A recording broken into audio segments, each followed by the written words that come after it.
ಯಾರು ಹೇಳಿದ್ರು? ಚಿಕ್ಕ ವಯಸ್ಸಿಂದನೂ ಕೇಳ್ತಾ ಇದ್ದೀನಿ 33 ಕೋಟಿ ದೇವ್ರು ಅಂತ. ಹೌದು, 33 ಕೋಟಿ ದೇವರು ಇದ್ದಾರಾ? ಅದನ್ನೇ ನಾನು ಹೇಳ್ತಿರೋದು, 33 crores ಅಂತ. 33 crores ಇಲ್ಲ. What's is nonsense? ನಾನ್ಸೆನ್ಸ್ ಅಲ್ಲ ಮೇಡಮ್, ಇದೇ ನಿಜವಾದ ಸೆನ್ಸ್.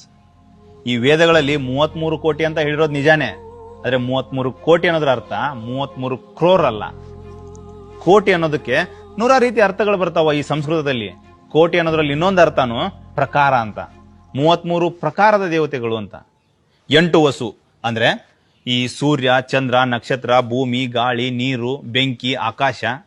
ಹಾಗೆ 11 ರುದ್ರ, ಅದರಲ್ಲಿ 12 ಆದಿತ್ಯ ಮತ್ತು 2 ಅಶ್ವಿನಿ ಕುಮಾರರು ಸೇರಿ 33 ಕೋಟಿ ದೇವತೆಗಳು. ಈ ಇಂಗ್ಲಿಷ್ನವ್ರು ಟ್ರಾನ್ಸ್ಲೇಟ್ ಮಾಡ್ಬೇಕಾದ್ರೆ ದೇವತೆಗಳು ಮತ್ತು ದೇವರು ಎರಡಕ್ಕೂ ಡಿಫರೆನ್ಸ್ ಗೊತ್ತಿಲ್ಲದೆ ಗಾಡ್ ಅಂತ ಟ್ರಾನ್ಸ್ಲೇಟ್ ಮಾಡ್ಬಿಟ್ರು. ಬ್ರಹ್ಮ, ವಿಷ್ಣು, ಮಹೇಶ್ವರರು ಕೂಡ ಈ ದೇವತೆಗಳ ಲಿಸ್ಟ್ ಅಲ್ಲಿ ಬರಲ್ಲ, ಅವರು ದೇವರ ಲಿಸ್ಟ್ ಅಲ್ಲಿ ಬರ್ತಾರ. ಅದು ಪರಬ್ರಹ್ಮ, ಪರಶಿವ ಮತ್ತು ಪರಮಾತ್ಮ ಅಂತ ಕನ್ಸಿಡರ್ ಆಗುತ್ತೆ. ಈ ಆಧ್ಯಾತ್ಮ ದೃಷ್ಟಿಯಲ್ಲಿ ಹೋದ್ರೆ ಇನ್ನೂ ಬಹಳ ಹೋಗ್ಬೇಕಾಗತ್ತಾ, ತಿಳ್ಕೊಳ್ಳೋದು ಬಹಳಷ್ಟಿದೆ. ಅದೇ ಬೇಸಿಕ್ ಇಷ್ಟ ಸಾಕು ಅನ್ಕೋತೀನಿ.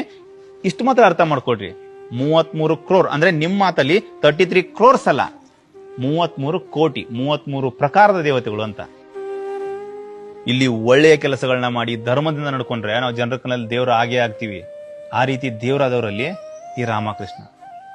ಮೇಡಮ್, ನಾನು ಅನ್ಕೋತಿರ್ತೀನಿ ಬದುಕಿದ್ರೆ ಆ ಕೃಷ್ಣನ್ ತರ ಪರಿಪೂರ್ಣ ಜೀವನವನ್ನು ಬದುಕಬೇಕು ಅಂತ. ಹೆಂಗ್ ಬದುಕ್ತಾರೆ ಅವ? ಇವತ್ತಿಗೂ ಕೂಡ ಯಾವುದೇ ತಾಯಿ ತನ್ನ ಮಗನನ್ನ ಆ ಯಶೋದೆಯ ಮಗನ ತುಂಟಾಟಕ್ಕೆ ಹೋಲಿಸ್ತಾಳ. ಆ ರೀತಿ ತನ್ನ ಬಾಲ್ಯವನ್ನ ಅದ್ಭುತವಾಗಿ ಬದುಕ್ಬಿಟ್ಟ. ಯೌವನವನೇನು ಬದುಕ್ದ.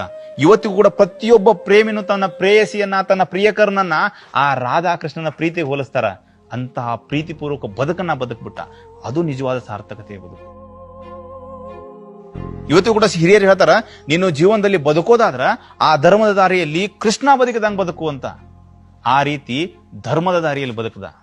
ಇವತ್ತಿಗೂ ಕೂಡ ಆತ ಆಡಿದ ಮಾತನೇ ಶ್ರೇಷ್ಠ ಮಾತ, ಆತ ಹೇಳಿದ ಬುದ್ಧಿವಾದನೇ ಶ್ರೇಷ್ಠ ಬುದ್ಧಿವಾದ. ಆ ಬುದ್ಧಿವಾದವನ್ನ ನಾವು ಶ್ರೇಷ್ಠತೆಯಿಂದ, ಭಕ್ತಿಯಿಂದ, ನಮ್ರತೆಯಿಂದ ಭಗವದ್ಗೀತೆ ಅಂತ ಕರಿತೀವಿ. ಅವ ಮಾಡಿದ್ದೆಲ್ಲಾನು ಶ್ರೇಷ್ಠ ಆಯ್ತು, ಬದುಕಿದ್ದ ರೀತಿನೇ ಶ್ರೇಷ್ಠವಾಗಿ ಬದುಕ್ದ. ಅದನ್ನ ನಮ್ಮ ನಿಮ್ಮ ಬಾಳಲ್ಲಿ ನಾವು ಅಳವಡಿಸ್ಕೋಬೇಕು. ಎಲ್ಲರಿಗೂ ನಮಸ್ಕಾರ. ನಿಮ್ಗೆ